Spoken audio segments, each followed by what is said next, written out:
Hello students, welcome to Econ by Surbhi and the day 6 of our revision series। तो आज की इस video में हम करेंगे अवर थ्योरी ऑफ सप्लाई का चैप्टर, जिसमें मैं आपको सारा इम्पोर्टेंट इसी वीडियो में कवर करवा दूंगी। तो चलिए बिना टाइम वेस्ट करे इसे हम स्टार्ट करते हैं। Theory of demand and theory of supply दोनों ही मोस्ट इम्पॉर्टेंट चैप्टर्स हैं। जो पिछली बार 6 मार्क्स का क्वेश्चन आया था वो आपको थ्योरी ऑफ सप्लाई में से लॉ ऑफ सप्लाई ही आया था। मोस्ट ऑफ द बच्चे लॉ ऑफ डिमांड को तो अच्छे से कर लेते हैं बट लॉ ऑफ सप्लाई को ज़्यादा अच्छे से नहीं करते। सो मेक श्योर कि थ्योरी लॉ ऑफ सप्लाई को भी आप काफ़ी अच्छे से करें, क्योंकि इसमें से भी काफ़ी कंटेंट आपका कवर होता है। ठीक है, तो इसके इंट्रो में क्या जाएगा, सबसे पहले आपको स्टॉक एंड सप्लाई का डिफरेंस पता होना चाहिए। ठीक है, एंड एक बात ध्यान रखना कि थ्योरी ऑफ डिमांड में आप कंज्यूमर बन के चल रहे थे और थ्योरी ऑफ सप्लाई में आप अपने आप को प्रोड्यूसर समझ के चलना। ठीक है, क्योंकि ये प्रोड्यूसर पॉइंट ऑफ व्यू से है। स्टॉक का मतलब है वो क्वांटिटी जो प्रोड्यूसर के पास अवेलेबल है बट वो अभी रेडी नहीं है सेल करने के लिए। ठीक है, जैसे विंटर का मौसम चल रहा है, मेरे पास गर्मी का स्टॉक पड़ा तो है क्लोथ्स का, पर मैं अभी रेडी नहीं हूँ उसे बेचने के लिए। एंड सप्लाई का मतलब क्या है, वो क्वांटिटी जो एक प्रोड्यूसर सप्लाई करने के लिए, सप्लाई मतलब सेल करने के लिए रेडी है at particular price and particular point of time. Mean supply में हम वो चीजें लेते हैं जो प्रोड्यूसर किसी पॉइंट पे at a particular point and at a particular price उस क्वांटिटी को सेल करने के लिए रेडी है। एंड स्टॉक का मतलब है कि वो क्वांटिटी जिसे प्रोड्यूसर अभी बेचना नहीं चाहता। ठीक है, इंट्रो में हम इसको ये लिखेंगे कि स्टॉक क्या है, सप्लाई क्या है। नेक्स्ट टॉपिक है हमारा supply and our quantity supply. जैसे डिमांड एंड क्वांटिटी डिमांडेड था ना, वैसे सप्लाई एंड क्वांटिटी सप्लाइड। अब देखो सप्लाई का मतलब क्या है, डिफरेंट क्वांटिटीज जो सप्लाई हो रही है एट डिफरेंट प्राइसेस। जैसे कि मान लो प्राइस एंड सप्लाई या यूनिट्स लिख लो। ₹10 पे प्रोड्यूसर 5 चीजें सप्लाई कर रहा है, ₹20 पे 7, ₹30 पे 9। ठीक है, एंड क्वांटिटी सप्लाइड का क्या मतलब होता है कि at particular price, at particular price producer कितनी क्वांटिटी कितने प्राइस पर सप्लाई करने के लिए रेडी है। फॉर एग्जाम्पल कि प्रोड्यूसर ₹10 पे ₹5 यूनिट्स को सप्लाई कर रहा है। ठीक है, मतलब क्वांटिटी सप्लाइड में हम एक पर्टिकुलर की बात करते हैं एंड इसमें हम डिफरेंट यूनिट्स की बात करते हैं। ठीक है, आई होप आपको सप्लाई एंड क्वांटिटी सप्लाइड अच्छे से समझ आ गया होगा। नेक्स्ट हम देखते हैं कि सप्लाई कर्व कैसे होता है। ये सेम वैसा ही इसका कंटेंट चलेगा जैसे लॉ ऑफ डिमांड में हमने करा था कि पहले डिमांड क्या थी, then demand and quantity demanded, then curves. ठीक है, अब पहले है हमारा सप्लाई स्केड्यूल। अब मैंने आपको क्या बताया था, स्केड्यूल का मतलब क्या होता है, टेबल। अब सप्लाई शेड्यूल है तो ये भी दो तरह का ही है, individual supply schedule and market supply schedule.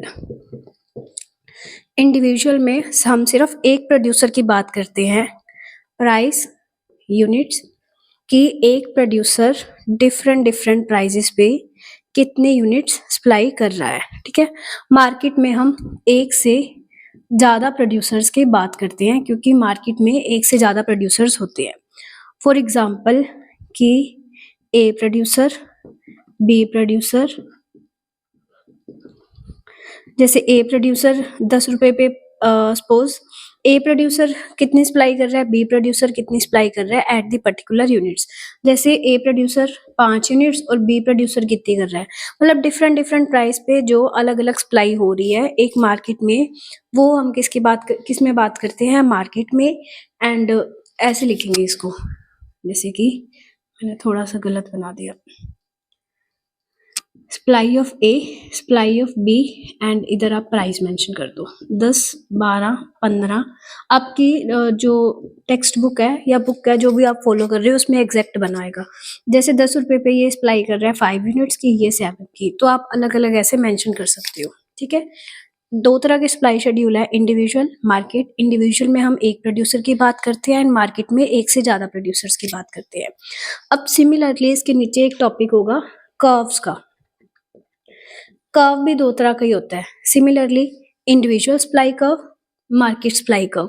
अब सप्लाई कर्व आपको पता होगा कि कैसे बनता है। मैं आपको सप्लाई कर्व पहले थोड़ा सा बना के दिखा देती हूँ। जैसे डिमांड कर्व क्या था, डिमांड कर्व में डिमांड कर्व की स्लोप डाउनवर्ड होती थी। ठीक है, अब जो सप्लाई कर्व होता है, ये देखो सप्लाई कर्व कुछ इस तरह से बनता है।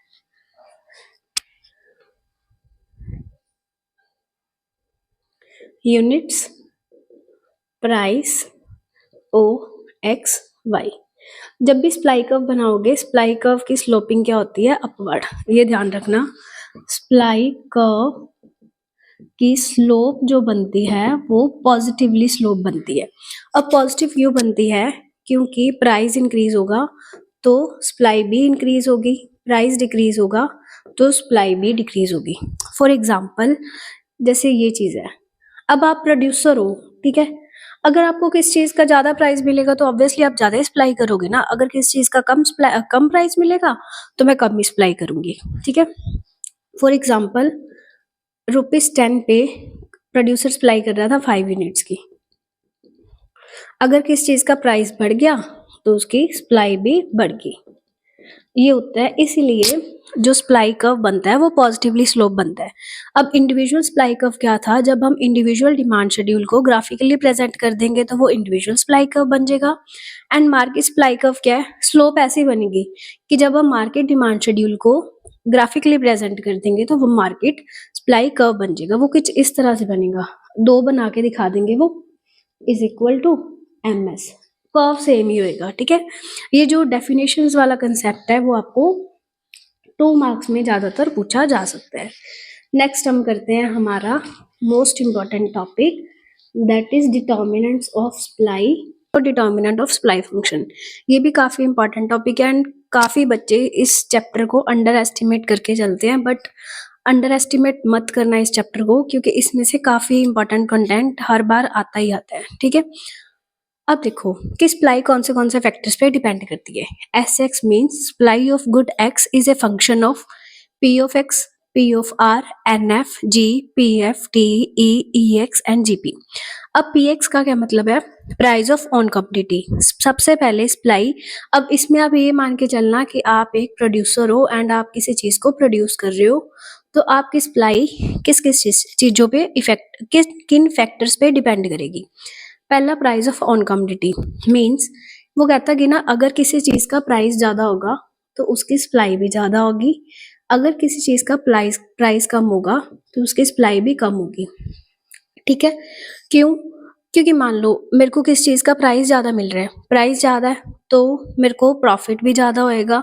मींस प्रॉफिट एस्पेक्ट से हम लेके चलते हैं कि अगर कोई चीज महंगी बिकेगी तो उसकी सप्लाई भी प्रोड्यूसर ज्यादा करेगा एंड कोई चीज सस्ती बिकेगी तो उसकी सप्लाई भी कम होगी। नेक्स्ट है हमारी प्राइस ऑफ रिलेटेड गुड। अब इसमें वो कहता कि ना कि मैं वही चीज की सप्लाई करना ज्यादा पसंद करूंगी जिसमें मेरे को प्रॉफिट मार्जिन ज्यादा होगा। ठीक है, वो कहता कि ना इसमें क्या है कि कॉस्ट लगा लो चाहे प्रॉफिट लगा लो, रिलेटेड गुड में मैं उसी चीज की सप्लाई ज्यादा करूंगी जिसमें मेरे को प्रॉफिट ज्यादा होगा। फॉर एग्जाम्पल की दो गुड्स है, good A and good B. A में प्रॉफिट है ₹10 का, बी में प्रॉफिट है ₹8 का, तो मैं गुड ए की सप्लाई ज्यादा करूंगी। ठीक है, then a number of firm in the industry, जितने ज्यादा फॉर्म्स मिल होंगी उतनी ज्यादा सप्लाई भी होगी। फॉर एग्जाम्पल कि एक मार्केट में सिर्फ एक ही बंदा है सेल करने वाला तो सप्लाई लिमिटेड होगी। अगर एक मार्केट में बहुत सारे पर्सन है सप्लाई करने वाले, प्रोड्यूसर्स काफी सारे हैं, तो सप्लाई भी ज्यादा होगी। ठीक है, जितनी ज्यादा फॉर्म्स होगी उतनी ज्यादा सप्लाई भी होगी एंड वाइस वर्सा। ठीक है, नेक्स्ट है गोल ऑफ द फर्म। अब गोल ऑफ द फर्म का क्या मतलब है कि आपका गोल क्या है। दो तरह के गोल्स होते हैं, एक होता है प्रॉफिट एंड एक होता है वेलफेयर। मान लो कि मेरा उद्देश्य या फिर गोल है प्रॉफिट अर्न करना, तो मैं फिर तभी सप्लाई करूंगी जब मेरे को प्राइस ज्यादा मिलेगा। ठीक है, अगर मान लो मेरा गोल है वेलफेयर करना, मतलब भलाई करना, तो मैं कम प्राइस पे भी सप्लाई कर दूंगी। ठीक है, नेक्स्ट है price of the factor of production. इसमें क्या है कि जो आप फैक्टर ऑफ प्रोडक्शन यूज कर रहे हो, मान लो कि फैक्टर ऑफ प्रोडक्शन आपको कॉस्टली पड़ रहे हैं या फिर उसकी कॉस्ट ज्यादा पड़ रही है, तो उसकी प्राइजेस भी क्या आएंगे, ज्यादा। अगर उसकी कॉस्ट कम है तो उसके प्राइजेस भी क्या होंगे, कम होंगे। मैं आपको एक की पॉइंट्स लिख के दे रही हूँ, आप भी अपने नोट्स जो भी रिवीजन सीरीज के बना रहे हो तो इस तरह से की पॉइंट्स लिख लेना। देन है स्टेट ऑफ टेक्नोलॉजी। अब टेक्नोलॉजी में क्या है कि अगर आप टेक्निक अच्छी यूज कर रहे हो, ठीक है, टेक्निक अच्छी यूज करने से कॉस्ट कम आती है, कॉस्ट कम आएगी तो आप प्राइस भी कम रखोगे। अगर आप टेक्नोलॉजी अच्छी यूज नहीं कर रहे जिससे आपको खर्चा ज्यादा आ रहा है, खर्चा ज्यादा आ रहा है तो प्राइस भी ज्यादा होंगे। देन है फ्यूचर एक्सपेक्टेशंस। अगर मेरे को लग रहा है कि फ्यूचर में प्राइजेस ज्यादा मिलेंगे तो मैं अब सप्लाई नहीं करूंगी। अगर मेरे को लग रहा है कि फ्यूचर में प्राइजेस ज्यादा नहीं मिलेंगे तो मैं अभी सप्लाई कर दूंगी। देन है गवर्नमेंट पॉलिसी। गवर्नमेंट की किस तरह की पॉलिसी है कि वो टैक्स ज्यादा लगा रही है या फिर सब्सिडी दे रही है। अगर मेरी प्रोडक्शन पे टैक्स ज्यादा लग रहा है, मेरी चीज महंगी होगी, मैं प्राइजेस भी ज्यादा रख दूंगी। अगर टैक्स लग रहा है, मेरी प्राइजेस भी ज्यादा हो जाएंगी। ठीक है, अगर मेरे को मेरी चीज पे सब्सिडी मिल रही है, मीन्स वो चीज मेरे को खुद भी सस्ती पड़ गई, अगर सस्ती पड़ी तो मैं उसका प्राइस भी कम रखूंगी। ठीक है, तो आई होप ये वाले सारे फैक्टर्स आपको अच्छे से समझ आ गए होंगे। यहाँ से समझ के थोड़ा थोड़ा बुक में से रीड आउट कर लेना ताकि कोई भी डाउट वगैरह ना रहे। नेक्स्ट टॉपिक हम करते हैं लॉ ऑफ सप्लाई। अब लॉ ऑफ सप्लाई क्या कहता है, वो कहता है कि ना other things being constant.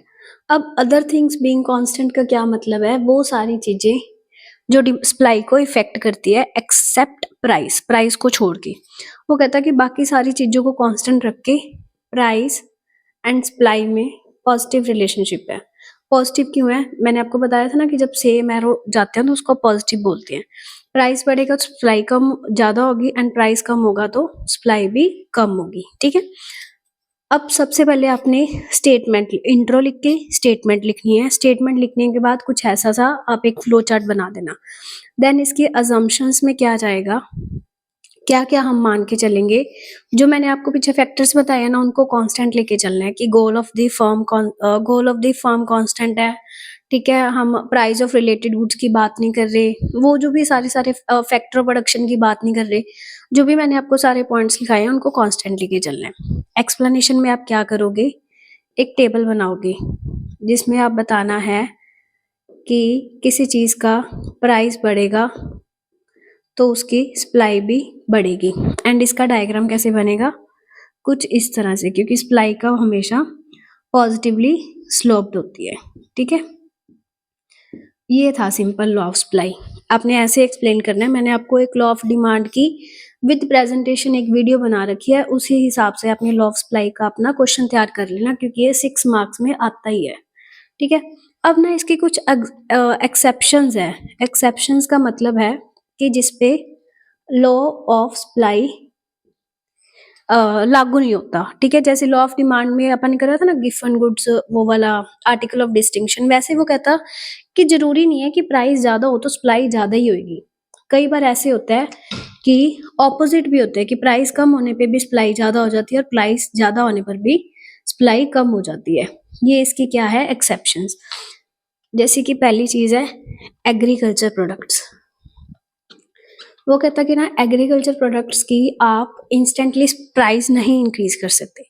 For example मैं ये मान के चल रही हूँ कि जैसे मैंने खेती करी और मेरे को सपोज वहां से 10 क्विंटल क्या कहते हैं कनक हुई है। ठीक है, तो किसी ने मेरे को बोला कि मैं तेरे को इतना प्राइस दूंगी तो मेरे को 10 क्विंटल की बजाय 15 क्विंटल दे दे। क्या मैं इंस्टेंटली अपने खेत से प्राइस सप्लाई बढ़ा सकती हूँ? नहीं ना, ऐसे तो नहीं है कि हाँ 5 मिनट में खेती करी और हो गया, क्योंकि एग्रीकल्चर वाली चीजों में टाइम लगता है तो आप इंस्टेंटली सप्लाई नहीं बढ़ा सकते। हाँ कहीं और से अरेंज कर सकते हो बट हाँ एकदम से प्रोडक्शन को बढ़ा नहीं सकते। तो चाहे आपको प्राइस ज्यादा मिले फिर भी आप इंस्टेंटली सप्लाई इंक्रीज नहीं कर सकते। नेक्स्ट है हमारी पेरिशेबल गुड्स। अब पेरिशेबल गुड्स में क्या होता है, प्राइस कम पे भी सप्लाई ज़्यादा हो जाती है। फॉर एग्जाम्पल, पेरिशेबल गुड्स वो गुड्स होती है जो जल्दी खराब हो जाती है। मान लो आप जब सुबह सब्जी लेने जाते हो तो आपको महंगी मिलती है, रात को सब्जी लेने जाओ तो सस्ती क्यों मिलती है, क्योंकि वो पेरिशेबल गुड्स में आती है। और जो बेचने वाले सेलर होते हैं उनको भी ये होता है कि सुबह तक तो सब्जी खराब ही हो जाएगी, इससे अच्छा थोड़ी सस्ती में ही सब्जी निकाल देते हैं। तो वो रेट कम क्यों करते हैं, रेट कम पे भी सप्लाई बढ़ा देते हैं, क्यों? क्योंकि ये जो पेरिशेबल चीजें होती हैं वो जल्दी खराब होने की वजह से वो सस्ते पे भी बेच देते हैं, ठीक है। एंड थर्ड है हमारी अ,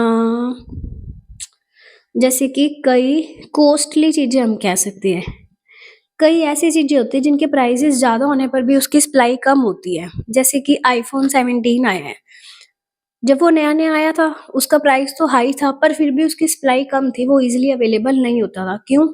क्योंकि वो एक लाइक कि वो ऐसी चीज है कि जिसकी सप्लाई मतलब बढ़ा ही नहीं सकते, तो इवन उसके प्राइसेस कितने ज्यादा हाई थे फिर भी उसकी सप्लाई कम थी। तो इन तीन चीजों पे हम कह सकते हैं कि लॉ ऑफ सप्लाई एप्लीकेबल नहीं होता।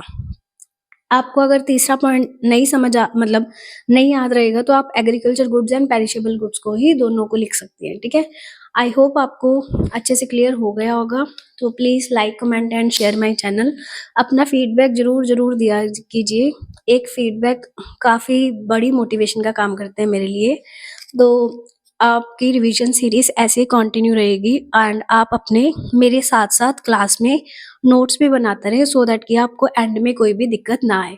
तो मिलते हैं नेक्स्ट वीडियो में, तब तक के लिए keep learning and keep sharing.